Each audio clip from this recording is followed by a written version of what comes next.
நாடாளுமன்ற பட்ஜெட் கூட்டத்தொடர் குடியரசுத் தலைவர் உரையுடன் வரும் 31ஆம் தேதி தொடங்குகிறது. பிப்ரவரி 1ஆம் தேதி பட்ஜெட் தாக்கல் செய்யப்பட உள்ள நிலையில் அறிவிப்பு.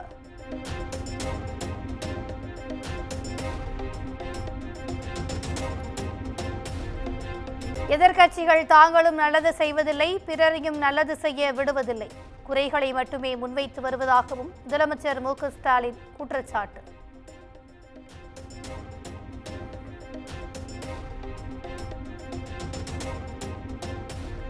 விழுப்புரம் மாவட்டத்தில் 133 கோடி ரூபாய் மதிப்பில் 116 திட்டப் பணிகளுக்கு அடிக்கல். முதலமைச்சர் மு க ஸ்டாலின் அடிக்கல் நாட்டி தொடங்கி வைத்தார்.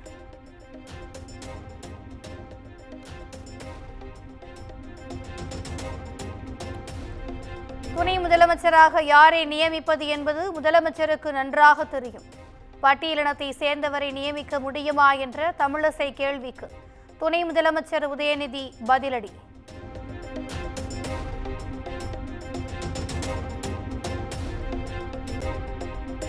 வரலாற்றில் வன்னியர்களுக்கு அதிக துரோகம் செய்தவர் முதலமைச்சர் மு க ஸ்டாலின் என்று அன்புமணி குற்றச்சாட்டு. தமிழ்நாட்டில் இனி எவரும் தனித்து ஆட்சியமைக்க முடியாது என்றும் பேச்சு.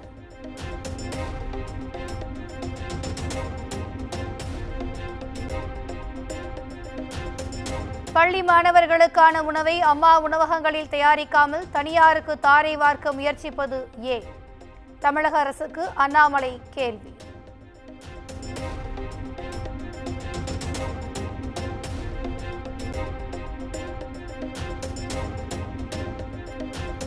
திமுக எம்பி கதிர் ஆனந்த் கல்லூரியில் சுமார் 14 கோடி ரூபாய் மதிப்பிலான சொத்து ஆவணங்கள் பறிமுதல் செய்யப்பட்ட விவகாரம்.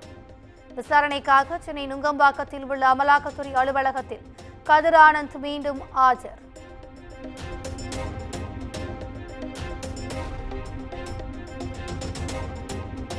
மயிலாடுதுறை மாவட்டம் சீர்காழி அருகே 15 இடங்களில் நடைபெற்ற என்ஐஏ சோதனை நிறைவு. முக்கிய ஆவணங்கள், செல்போன் மற்றும் பென்டிரைவர்கள் பறிமுதல் செய்யப்பட்டிருப்பதாக தகவல்.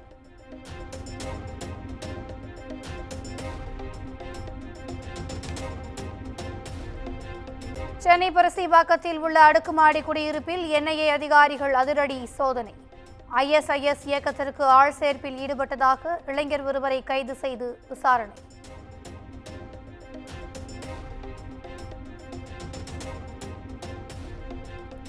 வேங்கை வயலில் கிராம மக்கள் வாயில் கருப்பு துணியை கட்டிக்கொண்டு 4வது நாளாக தர்ணா. CBCID தாக்கல் செய்த குற்றப்பத்திரிகைக்கு எதிராகவும் விசாரணையை CBIக்கு மாற்றக் கோரியும் போராட்டம்.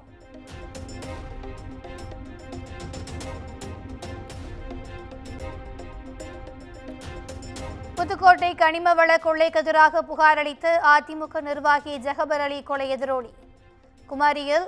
குவாரியில் கனிமவள அதிகாரிகள் நடத்திய சோதனையில் நிர்ணயித்த அளவை விட கற்கள் அதிகம் வெட்டியது கண்டுபிடிப்பு.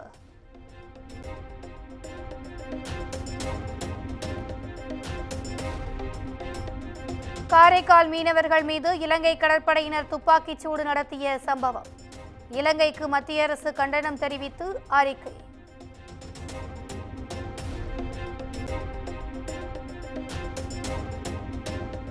இலங்கை கடற்படையால் சிறைபிடிக்கப்பட்ட மீனவர்களை விடுவிக்க நடவடிக்கை எடுக்க வேண்டும் என உறவினர்கள் கண்ணீர். மீனவர்களை தீவிரவாதி போல் சுட்டுப்பிடித்தது ஏன் எனவும் கேள்வி.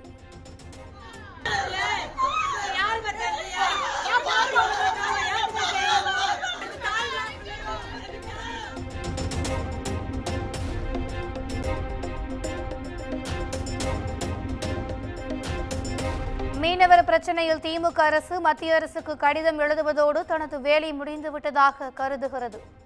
மீனவர்கள் பிரச்சனையில் திமுக எம்பிக்கள் நாடாளுமன்றத்தில் உரிய அழுத்தம் கொடுக்கவும் எடப்பாடி பழனிசாமி வலியுறுத்தல்.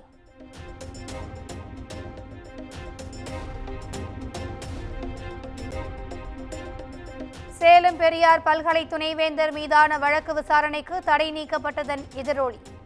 மீண்டும் புலன் விசாரணை தொடங்கியிருப்பதாக உயர்நீதிமன்றத்தில் காவல்துறை தகவல்.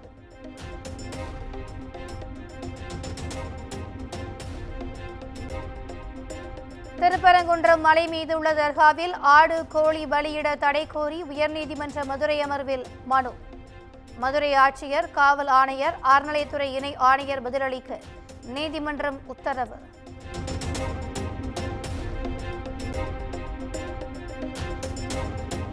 மதுரையில் 30 ஆண்டுகள் நிலுவைத் தொகை தராத தமிழ்நாடு வீட்டு வசதி வாரியம் அலுவலக பொருட்களை ஜப்தி செய்த சார்பு நீதிமன்றம்.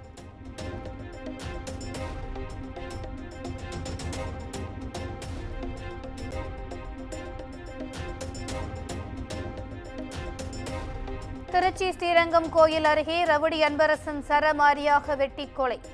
படுகொலையை நேரில் கண்டு அதிர்ச்சியில் உறைந்த பக்தர்கள்.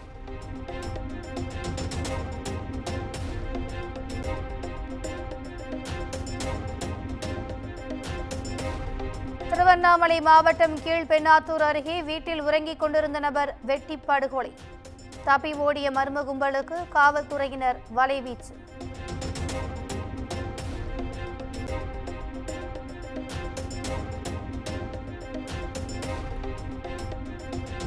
சேலத்தில் கடன் தொல்லையால் குடும்பத்தினருடன் தொழிலதிபர் தூக்கிட்டு தற்கொலை. கடன் பெற்று புதிய வீடு கட்டியிருந்த நிலையில் தொழிலில் நஷ்டம் ஏற்பட்டதால் விபரீதம்.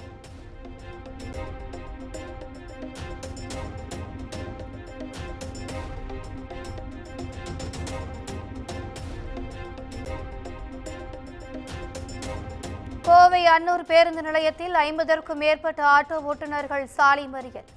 பேருந்து நிலையத்திற்குள் சென்று பயணிகளை ஏற்றி வர அனுமதிக்க வேண்டும் என வலியுறுத்தல்.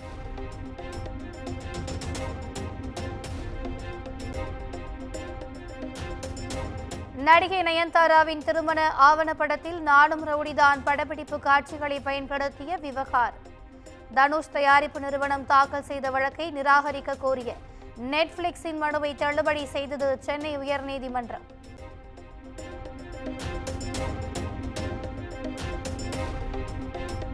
முல்லை பெரியாறு அணை உறுதியாகவே இருக்கிறது.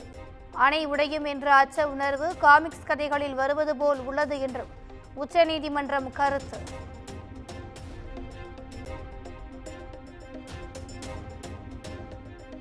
உலகின் 3வது பெரும் பொருளாதார நாடாவதை நோக்கி இந்தியா வேகமாக முன்னேறி வருகிறது.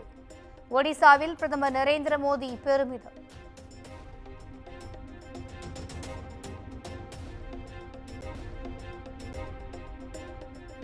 இரண்டாயிரத்தி 2023-2024 ஆண்டில் பாஜக பெற்ற நன்கொடை 83% அதிகரித்திருப்பதாக தேர்தல் ஆணையம் தகவல்.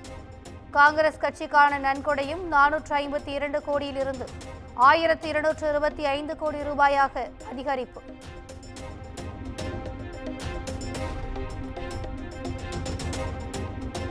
வக்பு வாரிய சட்ட திருத்த மசோதாவிற்கு 14 திருத்தங்களுடன் நாடாளுமன்ற கூட்டுக்குழு ஒப்புதல். பாஜக திருத்தங்கள் மட்டும் ஏற்றுக்கொள்ளப்பட்டதாக கூறி உச்சநீதிமன்றத்தை நாட எதிர்க்கட்சிகள் முடிவு.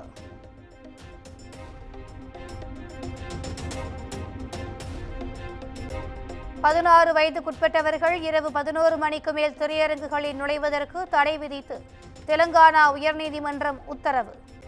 சிறாரை திரையரங்குகளில் அனுமதிக்கும் நேரம் குறித்து விதிகளை வகுக்கவும் மாநில அரசுக்கு ஆணை.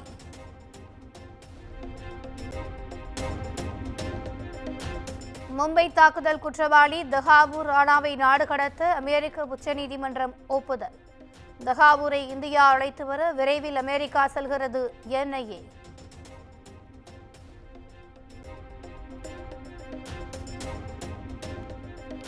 போர் நிறுத்த ஒப்பந்தத்திற்கு பின் காசாவிற்கு திரும்பிய 3 லட்சம் பாலஸ்தீனியர்கள். அடிப்படை உதவிகளை அதிகரிக்கும்படி வலுக்கும் கோரிக்கை.